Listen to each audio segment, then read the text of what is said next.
It was when the Oppenheimer movie came out where we started talking about it. I think the movie was amazing. I think a lot of people have said their one criticism is it didn't really get into the aftermath of the war. Like the way we're educated in the US about the bombs is like, here's the mushroom cloud, lots of devastation, ended the war, let's move on, And then there's not really like a whole lot of stories being told in our country about the people, the long-term impacts of the bomb. Sometimes history reaches across generations to remind us who we are and who we could still become. In 1945, 2 atomic bombs changed the course of human history. But nearly 80 years later, the shockwaves of those explosions still ripple, not just through cities, but through stories. Karin Tanabe and Victoria Kelly are both best-selling authors, women who on paper seem to share only a passion for storytelling. But years after they first met, they discovered something extraordinary. Their families were bound together by the same event that split the world apart. Victoria's grandfather was an American medic sent to Nagasaki just 45 days after the bomb dropped. Karin's great-great-uncle became the first president of Hiroshima University after the war. From opposite sides of the conflict, their families carried the same invisible weight, the cost of nuclear war. Victoria Kelly, you are a military spouse, veteran spouse, I guess, now. And I also have Beatrice Becette. You have done producing, directing, writing, so many other projects that are just incredibly impressive. But you are with Blue Chalk Media, who supported and really vision cast this amazing documentary called Atomic Echoes, Untold Stories of World War II.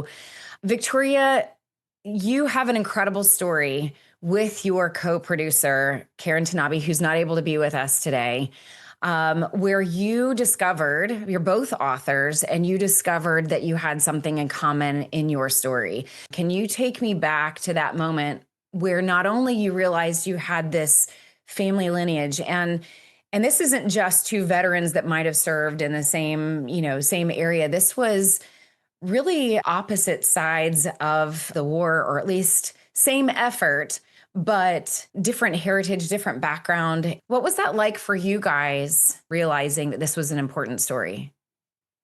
Yeah, you said it. Our families literally fought each other during World War II. Karen's dad actually was born during World War II in Japan.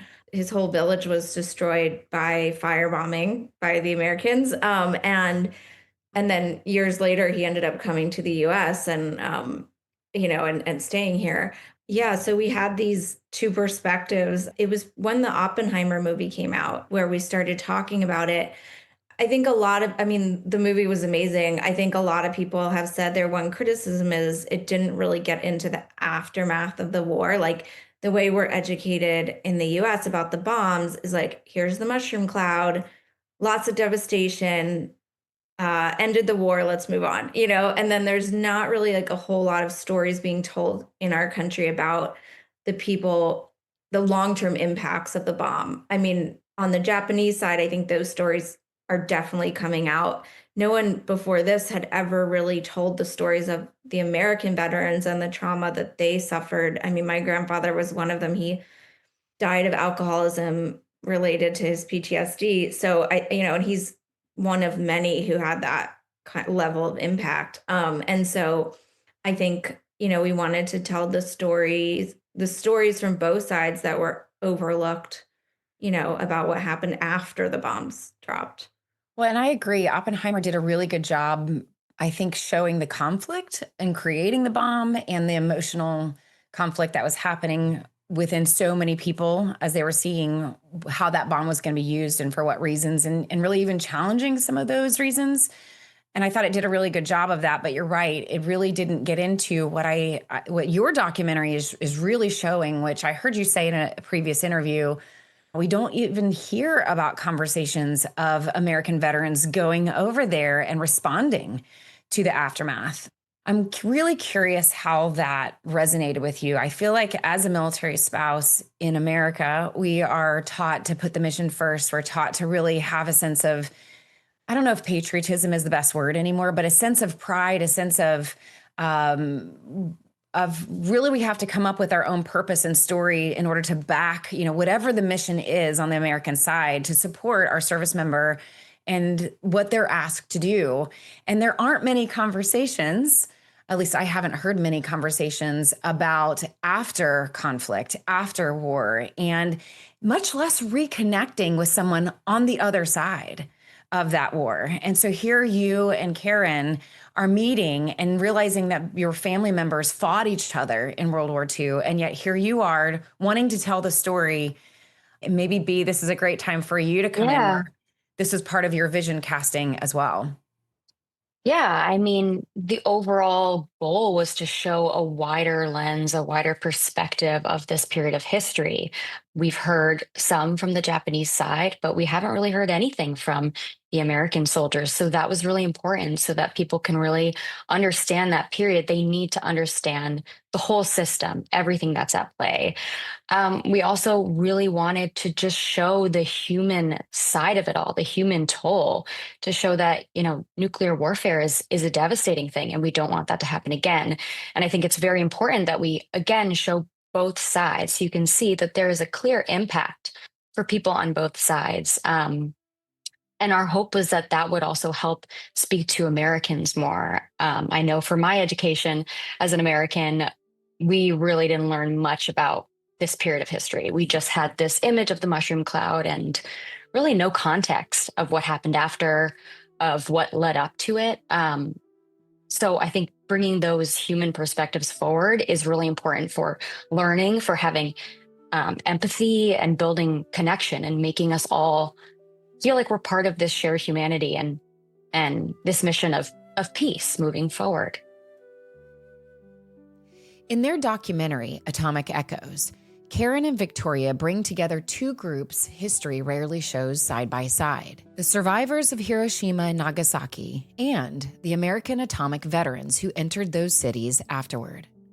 Both carried radiation in their bodies and silence in their hearts. Both were written out of the larger story. Generations later, the blast waves still echo, not in ruins, but in memory. And memory, when shared, can begin to heal. Yeah, we also learned a lot during this whole process. I mean, our last interview was a man named Larry in South Carolina, and he was the only one to bring up the fact that, obviously these troops who went into Japan afterward, they fought in the war and then were required to stay. So everyone else goes home in 1945. There's like parades and like celebrations. And then Larry said, the rest of us came back, there weren't even any jobs left. He was like, we didn't even know, like, all of a sudden we're just kind of like, everyone's moved on, we're back, like, can't, a lot of people couldn't find jobs, like, and they're just kind of like thrown into that aftermath. And so I think in a lot of ways, like, we don't even think about the impact that that would have had on them, psychologically, of not getting the closure maybe that other soldiers had when they were able to come back right after the war ended. We learned a lot about the healing process through the veterans and the stories that they told us. Part of this is that some of the survivors were approaching 100, 101. And so there was, I'm sure, a little bit of a rush to gather stories. But tell us a little bit about why the rush and what was that like for you to film in such a short amount of time? Yeah, I mean, so it's funny, even in making the film, every crew member we talked to, they're like, how long have you been working on this? Like, my first feature doc took 6 years, and we're like, well, it's been like 10 months. So yeah, it was an extremely short timeline. Again, a film like this should take 5, 6 years to make, especially one where you're traveling internationally. And we did it actually in less than a year. So from the very beginning, when Karin and Victoria came to us, to when we delivered the film and we hit send, it was like 11 months. It wasn't even a year. And I mean, that was two reasons. I mean, number one, we had these voices, these veterans who we desperately needed to hear from while they were upper in age. They were getting to be 100 or 100 plus, and there were only 10 or so left at that time. So the race was on to get to them as quickly as possible. We even started production before we had any kind of funding come in, because we saw that we needed to get there. We needed to talk to Archie, our first veteran, who was 100 years old at that time. So that was a big part of it, just the rush for time to preserve these stories. And then the other part of it was the anniversary that was coming up, the 80th anniversary. It's sad how, the world really starts to pay attention only around these big anniversaries. So, but it's that's the way the world is. There's a lot going on. And so it was really important that we tell this story around this big anniversary to really help shift the education, the understanding. And then the third part of it, which kind of like happened as we were going, was just, you know, how nuclear warfare is returning to the news, and it's something that we're hearing about a lot. And so that definitely like pushed us to move faster and get this out there in time. There were moments where we didn't have funding and we had to be like, are we going to wait another year? But we pushed and we pushed, and Karin and Victoria got the money to come in, and yeah, I mean, it was fast, but everyone who worked on this cared so much and was so passionate and put in so much time. And so, it was a beautiful process, and it all happened. And again, that's thanks to everyone and everyone's compassion and care and drive.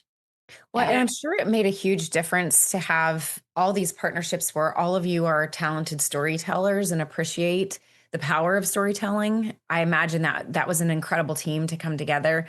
B, you are insanely experienced when it comes to producing and writing and directing. You've worked with National Geographic, Disney Plus, Max, Magnolia. I mean, your bio goes on and on. You worked on the Hidden Kingdoms of China. What was different maybe about this compared to other projects that you've worked on? I mean, I would say this project was much more intimate. It was a much smaller team. And, I got to know Karin and Victoria very closely. We, from the start, were on Zoom calls, texting each other, trying to figure out the story together.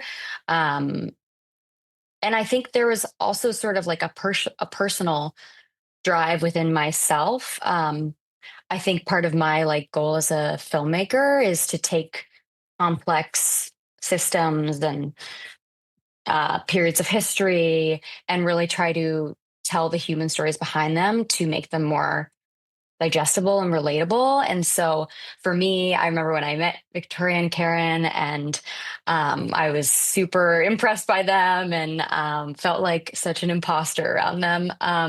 But especially around this time period, I felt like my education was really lacking. And so um, through this process, I feel like I learned so much, and it showed me really the power of storytelling. Yeah, truly like a life changing experience where I feel like I grew, and I feel like, we got really close and we created something that I feel like will make such a big impact.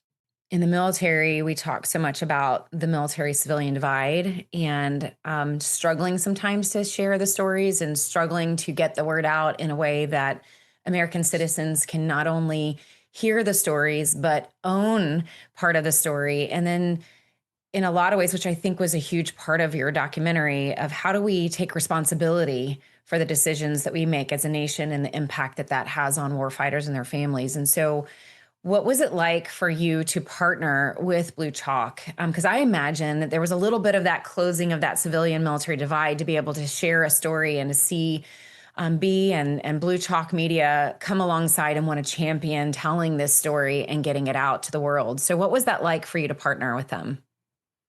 I mean, it wouldn't have happened without them really, because Karen and I came to them with like some iPhone footage that we've taken in Japan, and we were like, "Do you guys like have an editor?" And like, you that's what they're doing with this. And we were just gonna do like a little short thing, and we came with the stories and like the connections to the two communities, the veteran and the Japanese communities. And then Blue Chalk came with all the expertise, the connections to PBS, the obviously all the film skills, um, and so, I think we all just were able to bring like our own skills to the table.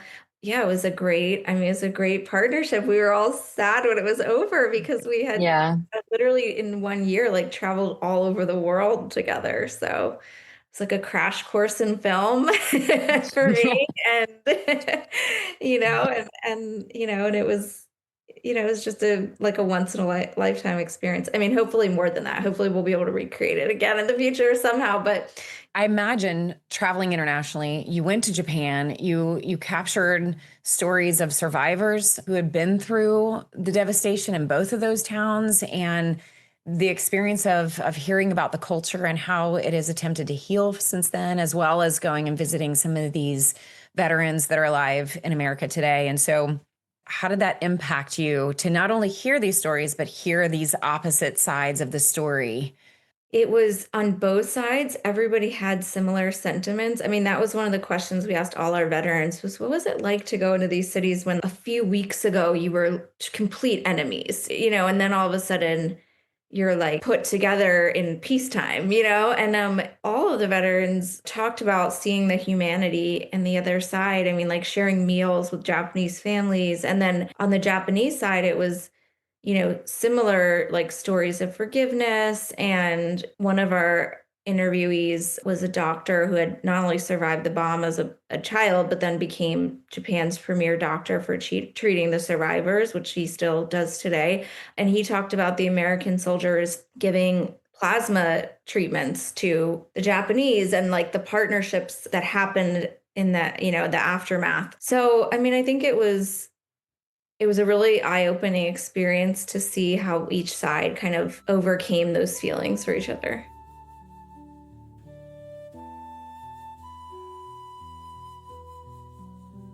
Victoria, I know also your grandfather served, and you said he died at a young age, you believe, from some of the trauma that he experienced from this event. So, what was that like for you? Because I know several times in the documentary you talked about how it almost felt like you were maybe sitting with your grandfather, or maybe could hear some of his words. And so, what was that like for you to listen to those stories?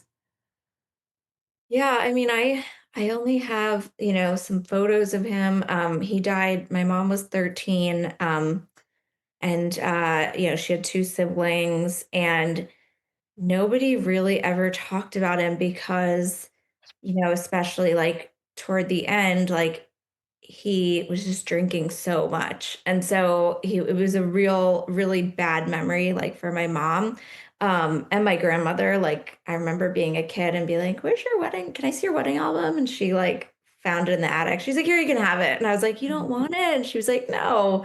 It was just like, no, like let's move on from that. So it was kind of a journey of I mean, learning about his experience literally from scratch. I mean, even when I first started this, my mom was, she was like, well, you better actually like check that he was there. She's like, cause like he could have just said it, she was like, that's how out of it he was. Like he could have just said that's what he had done. And she didn't even like know for sure. And then and I got his military records and like, yep, he was there. And but that's like kind of where I was starting from a place of zero with that. And so everything I learned about the experience from the other veterans was like, oh, this is what he would have seen, going to Japan. Like he would have stood here, like he would have seen these people, like, oh my gosh, like he was 22. Like, what would that have been like? And so just, I mean, stepping back in time like that was just a really cool experience. Did that change your perspective of how you saw your grandfather? And did the documentary impact your family's perspective of your grandfather after uncovering so many of these personal stories? Yeah, I think it did. I mean, I think like my mom was really surprised at everything I had uncovered literally from the fact like, oh, he was actually there, And then my aunt had been younger when he died and didn't know him as well. And like she got really excited about this whole journey and like wanted to know everything. And like, that was a really cool, part of it, to be like, every time we found something out, like, oh, like, texting them and about it. So yeah, I think there's always going to be some bad memories there, but I think it just casts somebody in a different light when you are able to understand more about like what they went through. I mean, the same, literally, like, I mean, the same with my husband. Like, he was in Iraq in, 2004, and in Ramadi, and that, and a book came out this year about his unit, and it was the first time that like I was ever able to understand like exactly what he had been through. And so when you get that level of detail, you start to like think of people differently. Yeah. I think it helps us differentiate the behaviors and the coping and the or lack of coping afterwards when you have their story in context. Right? It doesn't excuse behaviors that are destructive, but it does put it in context where you can extend grace. And I think we all hope that we can get to a place where we can extend forgiveness as well. And then you can heal families and you can heal your own soul even long after that relationship has ended or that person has passed, just by getting to a place of grace and forgiveness yourself. And all of that can come from a story. I mean, we've got to give people time because, I mean, there are consequences and behaviors that can be really hurtful and destructive, right? But I think sometimes just having someone's story makes some difference in understanding your own story too and how you were impacted. Did you notice any like cultural differences of healing from the trauma when you talk to the American veterans versus the Japanese survivors? I actually think there were a lot more similarities than differences. I think it was very similar the way that there was a lot of silence afterwards and sadly a lot of shame. Survivors, Japanese survivors, and the American soldiers felt like they had to kind of hide their experience. And that was just heartbreaking to hear. And that was something both of them talked about, both sides talked about. Yeah, I think that was honestly the biggest takeaway for me. I couldn't believe that, yeah, that both sides had the same experience. Yeah, curious. I don't know if Victoria, you can identify any differences.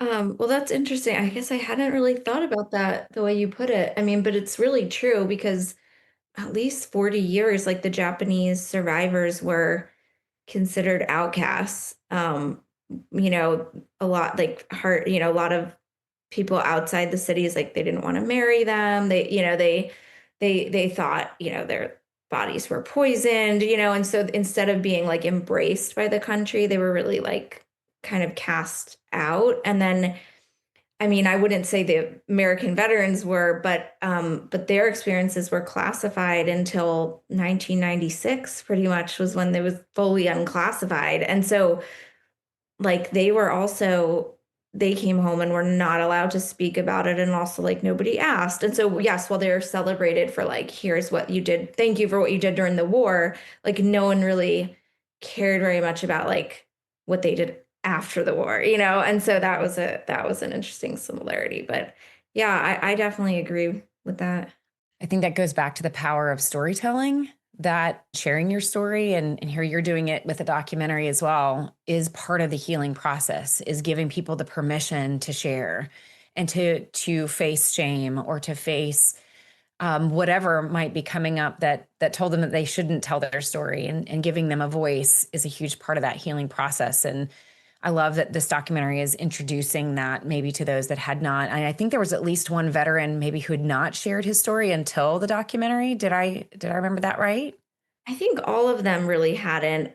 They had shared a mention. Each of them, the way we found them was that they had mentioned that they had been there in a local news article for their community. So that's how we located them. But they had never like told the story at length to anyone outside their families. Do you feel like here you've got these two towns in Japan that have rebuilt since then? Yet in America, we're, only talking about mushroom clouds, right? And that's the extent of what we're talking about. Do you feel like there is more of a cultural, historical rebuilding mindset in Japan because it was a physical rebuilding, like it's part of their history compared to on the American side where it was just something we did over there and let's move on from this big thing that we chose to do. Do you see differences in that? I think so. I can't say from personal experience being an American, but that seemed to be the case that, you know, with this being such a physical, visible part of their history, it's definitely part of their education. It's a much more comprehensive thing that you're learning about in school, and that mission of rebuilding is really key. Versus in the U.S., from my personal experience, again, yeah, it was just the mushroom cloud. It was just like one lesson that mentioned it, and there was no in-depth look at it. So I think that's absolutely true. And hopefully through this film and through just talking to more people and hearing more about this time in history, that's something that we can bring to the US because that's so important. That's what makes history not repeat itself again. We need to know the full picture. I think I mean, I'm thinking here, like, this is so powerful when you think about this on a relational level.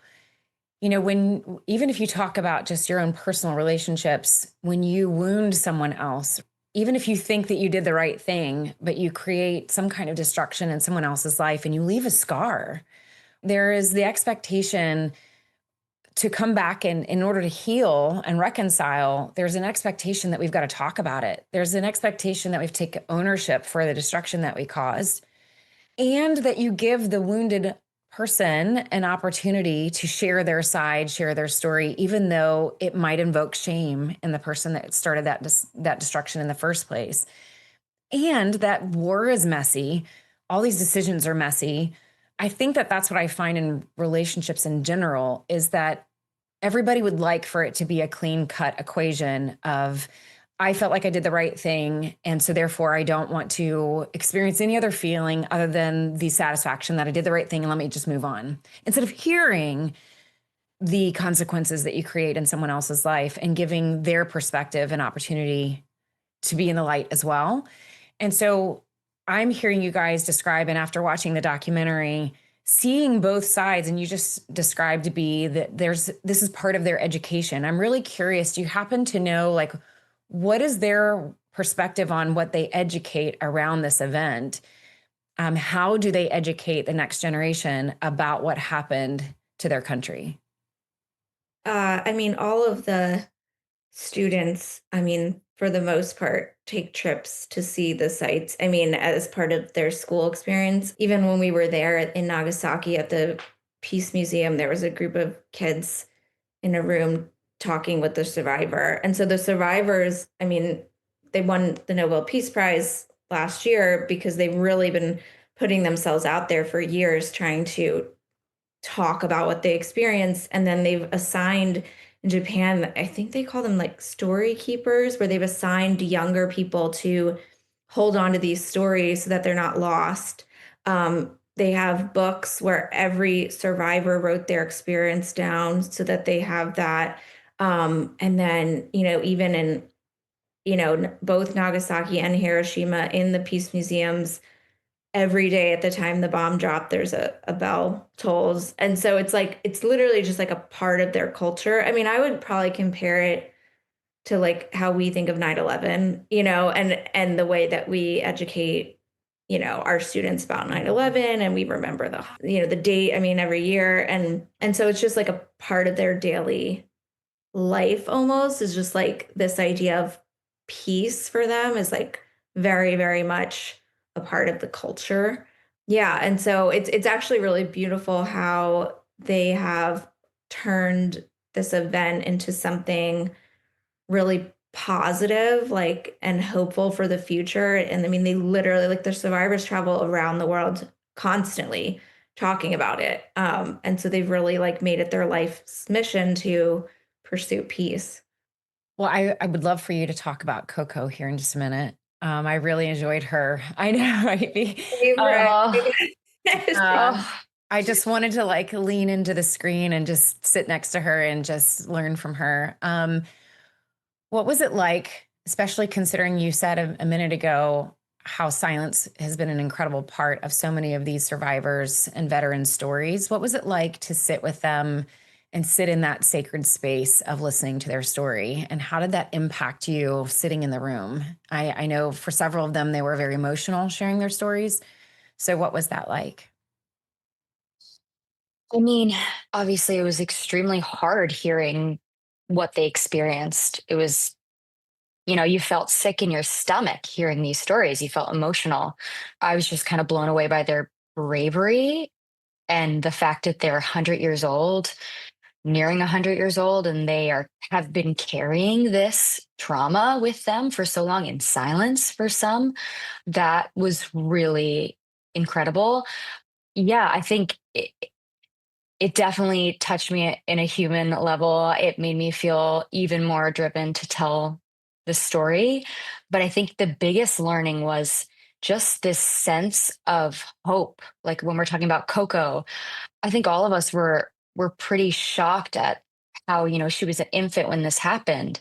And here she is, she dedicated her life to promoting peace. And when you meet Coco, she is this wonderful, effervescent, positive, silly, strong woman. And it's just amazing how she's able to hold such a devastating experience and find hope. So I think that was a big learning from all those interviews, that there are devastating things happening all the time. And we just have to hope, we have to hold on to hope. Like there is hope in hearing people's stories. There is hope. Peace isn't about erasing history. It faces it, and then it decides to do better. For Karin and Victoria, the act of reconciliation wasn't a treaty or a headline. It was two women raised in different cultures, listening to the pain of people their ancestors never met. Sitting with survivors, they found not blame, but empathy. They saw the veterans who had walked through radioactive dust, unprotected, unrecognized. They saw Japanese survivors who rebuilt their cities from ashes. And between them grew something rare: mutual honor.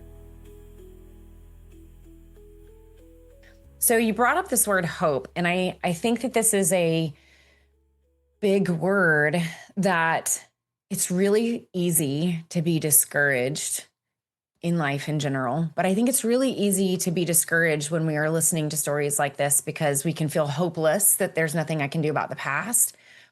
Hopeless when you feel like you're interacting and hearing someone's story where they are traumatized and they've carried this burden for so much of their life, and you feel helpless to do anything about it. And I think also this idea of peace, this idea of wanting to systemically change decisions going forward, and can we just not repeat the past? It can feel like it's such a big problem to solve, whether it's solving the hurt and pain and trauma that veterans have carried and survivors have carried for so long, or whether we're trying to affect the future of, can we just not repeat this? How did making this documentary and telling this story impact your wanting to champion hope and wanting to try to make a difference for the future? I know that's a big question, but I think it's something we all wrestle with every day of like, is there something really to hope for? Or are we just destined to just keep repeating history? I mean, that is the everyday question. I mean, yeah, with so much, devastation happening all the time, it's so hard to hold on to hope. And I know when we were filming, and we had just heard all of these personal, heart-wrenching stories, and we all kind of got together and we're like, well, we need to bring hope. Like, what can we do to make sure this doesn't happen again? Like, what's next? Um, and that was why it was really important to us to interview Coco, because I mean, her perspective is just mind blowing. It's really hard to understand how someone could be the way that she is. Um, and I think, Karen talks about this at the very end of the film, of her takeaway is, you know, the way that we can find hope and the way that we can build peace is through connection, it's through listening, it's through talking to someone who's not from the same place as you, talking to someone who looks different, talking to someone with a different story.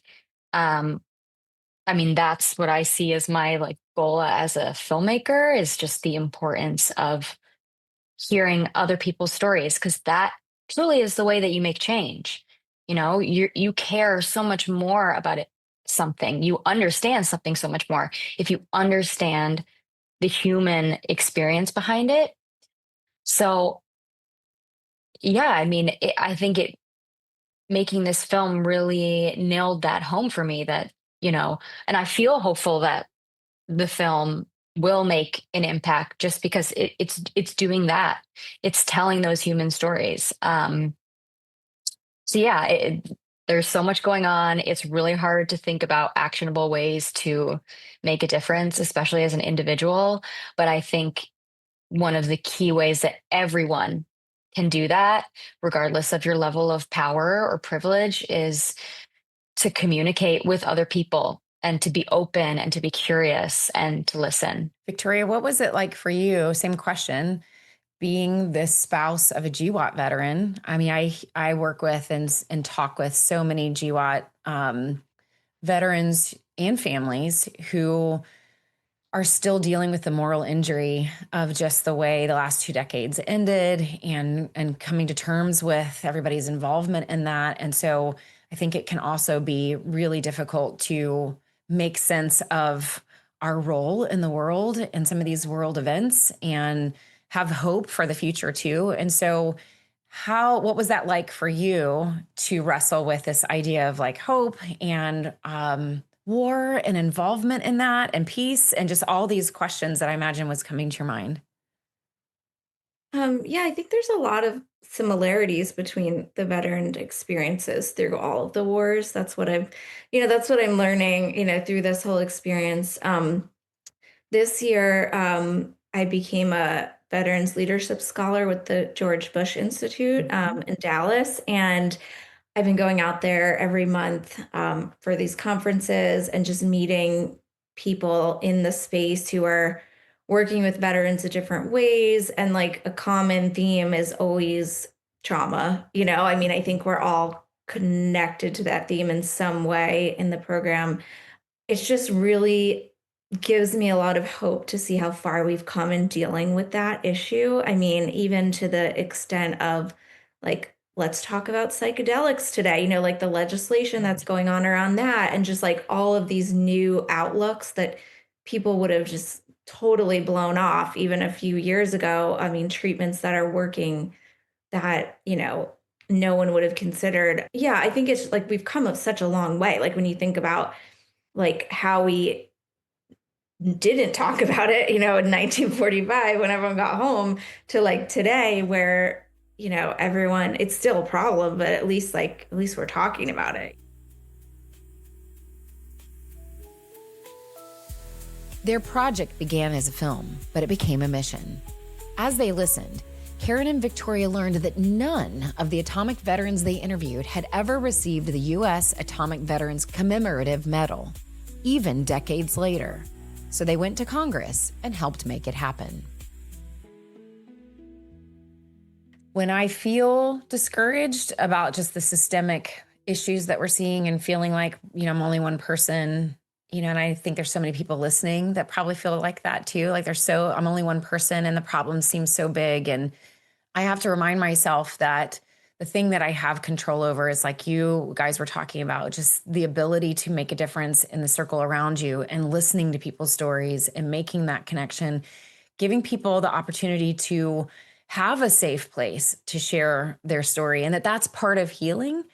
And so I love the fact that you didn't just share people's stories for the sake of sharing their stories, but you guys have gone on to champion some of these veterans getting some of the medical benefits that they needed, that some of them were not even being recognized, and getting the treatment that they needed from exposure to radiation, and so many other issues that were coming up. And can you talk a little bit about some of the things that have come out of making the documentary and putting that out there, and some of those things you were able to get across the finish line before it was too late? Yeah, well, I'm like super proud that we were able to do this. But we got all three of the veterans in the film their Atomic Veteran Service Medal this summer, which we were able to expedite all of the medals by going through their Congress people and getting those expedited. Usually, the red tape is, pretty bad. And that was a huge deal to all three of them. So that was like where we started. But I think we have a lot of passion for this and like work to do. We want to, there's legislation around atomic veterans that there was just a bill passed last month related to their medical care. And then there's one in the works called the Presume Act. And so we really want to be advocates for that as well. So yeah, I mean, I think there's a lot more work to be done that we're excited to be a part of, but recognizing them was like baseline. Like, let's get them this medal because, I mean, the medal only became a thing in 2022, so they didn't even know about it. So, like, to Mhm. get them this recognition was the first time in 80 years that they were basically thanked by the government for doing that. And so that was kind of a big thing. How important do you feel like that is to the healing process that the nation recognizes not only what they went through and the willingness to hear the story, but also to acknowledge it and take care of them after? I mean, acknowledgement and recognition is a key part of healing emotionally for anyone. So I think it's a huge step. It may just feel like a medal to some, but it is so important for their own healing for the government to acknowledge, yes, you were there. Yes, you experienced these things. Yes, you are not alone and Mhm. you are seen. I think it's so important. I always tell people that the ultimate level of healing is when you can like process your story, bring purpose somehow to the pain that you've experienced. But the ultimate level of healing is your ability to help someone else through it. And Victoria, I think about your grandfather and his not getting to have that chance, not getting to have the chance to process it, make sense of it, name it, and decide how he was going to use it for good in his life and then be able to help someone else. And I just think it's a beautiful story in itself that you finished that story. You finished writing that story for him. I just think it's part of the process. Did you sense that that was part of the process is helping and serving other people, not just sharing the story? Yeah, I mean, I would always say like to be and Karen like throughout this, I was like, I think my grandfather's orchestrating this. I mean, the way that this film came together, like the things that had to happen that happened to make this. I mean, one, alignment after another. And I just had this really strong feeling that we were being like pushed along the journey a little bit. And one of the things we did in the film, as you saw, was he had brought back a Japanese war flag that he had taken from Mhm. Japan that my aunt had, that none of us knew existed till she like pulled it out of a box. So we were able to return that to Nagasaki where it came from, and we found the family who the flag belonged to, and that in itself I think was like an act of healing and closure. Right after the film aired, one of our veterans told us he also had a flag that he wants to now return. So Mhm. we're looking for the family now. And so I think like these acts, things like that are a big part of the healing process, I think. So my grandfather wasn't around to see it, but I'd like to think that he had a part somehow in it. That's beautiful. But yeah, I think I'm going to close with you. Both of you guys are storytellers and writers, but maybe you could vision cast for those listening. Where do you feel like you'd like to see us go from here? Oh, that's a big question. I mean, I kind of circle back to on the individual level. I hope that this film encourages people to talk to their neighbors, talk to their families, hear their grandfather's story, their grandmother's story, travel, if they have the opportunity to speak to other people. I think that is, I hope, at bare minimum, that's what I hope.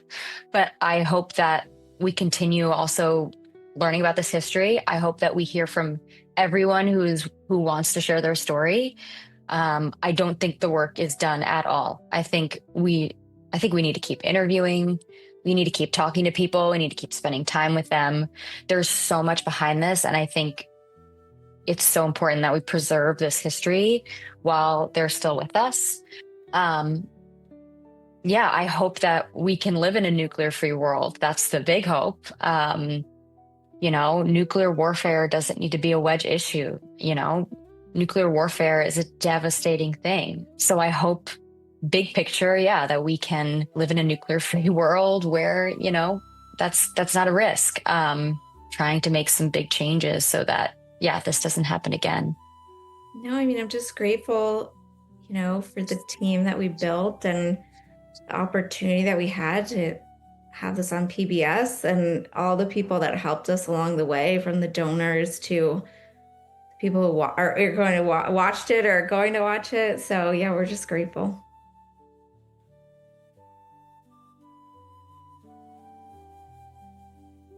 Every generation inherits unfinished business.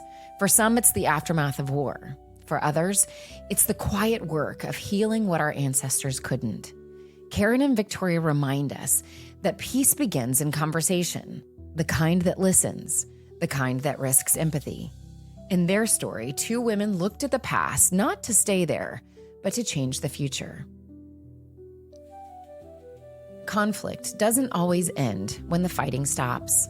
It lingers in families, in memory, in the way we tell our stories. But stories like this remind us that peace isn't the absence of conflict. It's the courage to face it, to learn from it, and to turn pain into purpose. Whether in nations or in our own lives, we can all choose to repair what was fractured with something stronger than what was before. I'm Corie Weathers, and this is Restored, Stories of Conflict, Healing, and Peace.